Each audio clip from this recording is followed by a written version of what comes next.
Hi friends, welcome back to our Read Aloud for today. We are going to be finishing up our book, Day of the Dragon King, book number 14 of our Magic Treehouse series.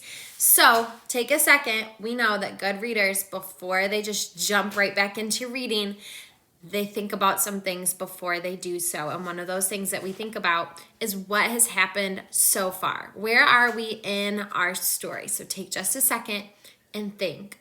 Where did we leave off? I'll give you a hint. I'm going to read the last couple of sentences from chapter 8. It said, he looked at his cloth sack lying on the floor. The ball of yellow silk thread had rolled out, and it was still rolling, leaving a trail of yellow thread. So think in your mind, where's our setting taking place right now? Where are Jack and Annie?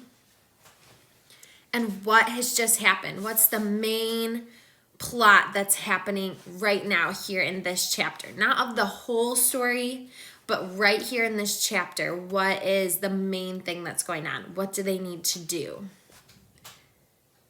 I want you to think about that for a second. Okay, we're going to continue with chapter 9, the Silk Path.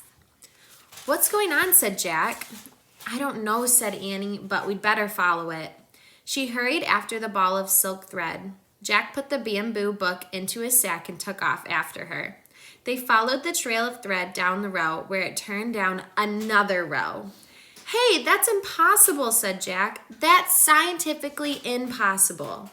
I told you it's magic, cried Annie. Jack couldn't believe it, but he kept following the thread.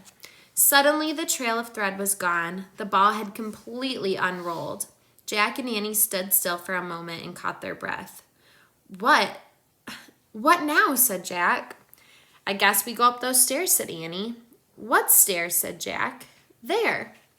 Jack looked through the dim light and saw the entrance to a stairway only a few feet away. Let's get out of here, he said. They ran up the stairs. At the top, they saw that they were in a hall that led to the entrance of the mound. They walked and walked and walked down the lamp-lit passage. Finally, Jack stopped. I don't remember this hall being so long, he said. Me neither, said Annie. I guess those weren't the same stairs that we went down. What should we do now, said Jack. Well, we'd better keep going, said Annie. Yeah, we don't have much of a choice, said Jack.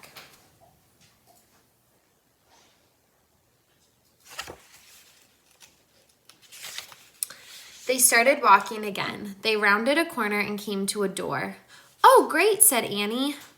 Wait, we don't know what's on the other side, said Jack, so go slow. Be careful. Okay, said Annie. Slowly and carefully, she opened the door. Then she peeked out. Yippee, she said softly. Annie stepped into the fading daylight. Jack stepped out after her.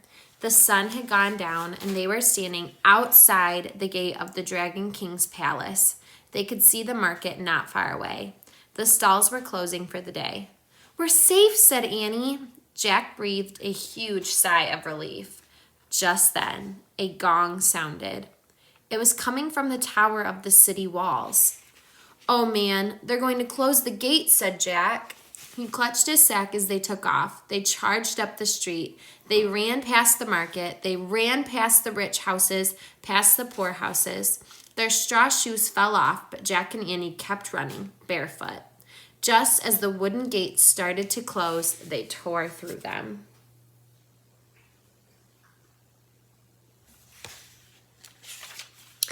They charged across the bridge and kept running up the dirt road, past the farmhouse and through the field. By the time they reached their tree, Jack's lungs ached. His heart pounded, his feet burned. He followed Annie up the rope ladder. When they got inside the treehouse, Jack collapsed. Let's go home, he said, out of breath. He reached for the Pennsylvania book. Wait, said Annie, looking out the window. They found each other. Who found who, said Jack, panting. He dragged himself to the window and looked out. Two figures embraced at the edge of the field. The silk weaver and the man who takes care of the cows, said Annie. Oh, yeah, said Jack. Bye, Annie called to them. The couple waved back.